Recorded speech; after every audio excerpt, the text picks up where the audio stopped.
সজনা রান্না করব। আজকে সকালে বেশ অনেক দিন পর ওই রান্নাঘরে ঢুকেছিল চা করতে। আমি আসতেই দেখি সজনা নিয়ে গান শুরু করেছে।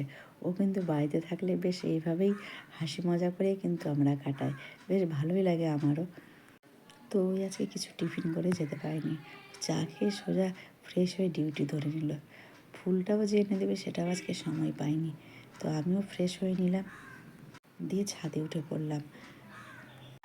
তো আজকে একটাও লাল জবা দেয়নি, গোলাপি জবা আর নয়নতারা ফুলগুলো সব তুলে নিলাম। আর কালকে বেশ বেলায় কটা কাপড় ধোয়া হয়েছিল, তো কাপড়গুলো না শুকায়নি, বারান্দায় দেওয়া হয়েছিল, সেই কাপড়গুলো একেবারে ছাদে নিয়ে মেলে দিলাম। আজকে রোদে বেশ শুকিয়ে যাবে। সব ফুলগুলো তুলে এবার আমি নিজে যাই ঠাকুর পুজো দেওয়ার জন্য। আর দেরি হয়ে গেছে দেখে না আমিও আর বাজারে গেলাম না যে ঠাকুরের ফুল নিয়ে আসি। এই গাছের ফুল দিয়েই আমি পূজাটা আজকে সেরে ফেললাম। ঠাকুর পুজো সেরে এবার আসবো রান্নাঘরে রান্না করতে। তো আজকে তোমরা কমেন্টে অনেকেই বলেছো সজনা আলু বেগুন বড়ি দিয়েছিলাম রসা করতে, কেউ বলেছো শুক্তো করতে।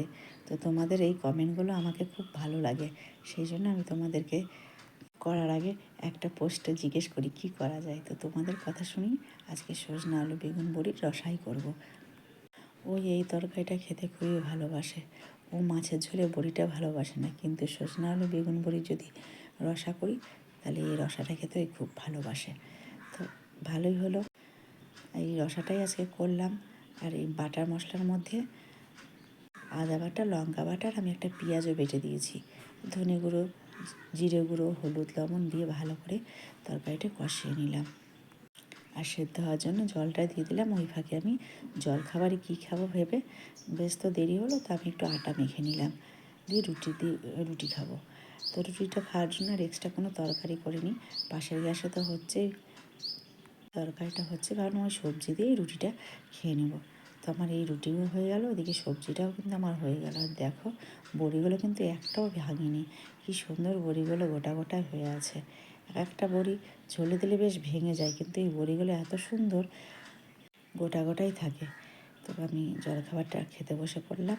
তো জলখাবার খেয়ে আমি একটু রেস্ট করলাম, কারণ ও বলে গেল আমি দুপুরে খেতে আসতে পারবো না, হালকা কিছু রান্না করো। কালকে তো অনেক কিছুই রান্না হয়েছিল, আর ডিম কিন্তু অবশ্যই ভেজে নেবে।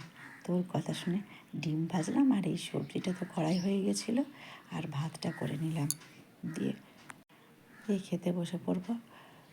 কিন্তু একা একা খেতে ভালো লাগে না, কালকে তাও অনেক দিন পর খেলো, আজকে সেই আবার একা খেতে হবে। ও বললো আমি তো আসবোই, রাত্রে খেয়ে নেব।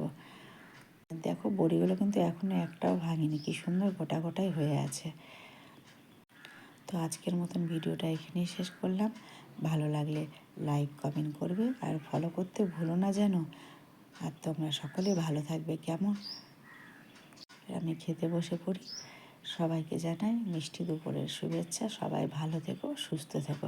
আবার কথা হবে অন্য কোনো ভিডিওতে। Bye bye.